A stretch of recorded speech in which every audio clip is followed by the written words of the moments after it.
Chicken আমার ভীষণ favourite, তাই মাঝে মাঝেই তো বানিয়ে ফেলি চিকেনের বিভিন্ন রকম রেসিপি। একবার এইভাবে পেপার চিকেন বাড়িতে বানিয়ে দেখো, অসাধারণ লাগে খেতে। আজকের এই রেসিপির মেইন ইনগ্রেডিয়েন্টস হলো বাটার। পুরো রান্নাটাই আমি বাটার দিয়ে করেছিলাম। পরপর কী কী ইনগ্রেডিয়েন্টস নিয়েছি চলো দেখে নিই। এখানে 400 গ্রাম মতো চিকেন ভালো মতো ধুয়ে পরিষ্কার করে নিয়েছি।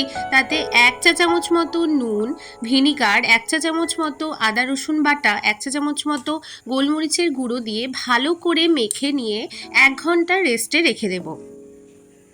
এরপর কড়াইতে গরম করব তেল, তারপরে এর মধ্যে 2 চামচ মতো বাটার দিয়ে দিচ্ছি। বাটার দেওয়া হয়ে গেলে তাতে বেশ কয়েকটা গোটা গোলমরিচ ফোড়ন দিলাম, দিয়ে তাতে থেতো করে রাখা রসুন বাটা 1 চা চামচ মতো দিয়ে ভালো করে নেড়ে চেড়ে ভেজে নিলাম। বাদামি কালার যতক্ষণ না হয়ে আসলো ততক্ষণ ভেজে নিচ্ছি।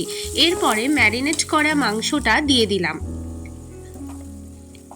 এবারে 1 চা চামচ মতো কাঁচা লঙ্কা বাটা দিয়ে দিলাম, দিয়ে ভালো করে নেড়ে চেড়ে বেশ কিছুক্ষণ সেদ্ধ হতে দেব। ঢাকা দিয়ে সেদ্ধ করব।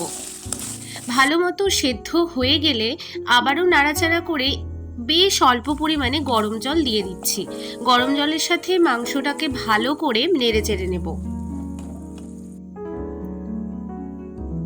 মাংসটা বেশ ভালো মতোই সেদ্ধ হয়ে এসছে। এরপর 1 চা চামচ মতো আবার বাটার যোগ করছি ও হালকা গোলমরিচের গুঁড়ো চারিদিকে ছড়িয়ে নিলেই আজকের রেডি পেপার চিকেন, যা অসাধারণ হয় খেতে।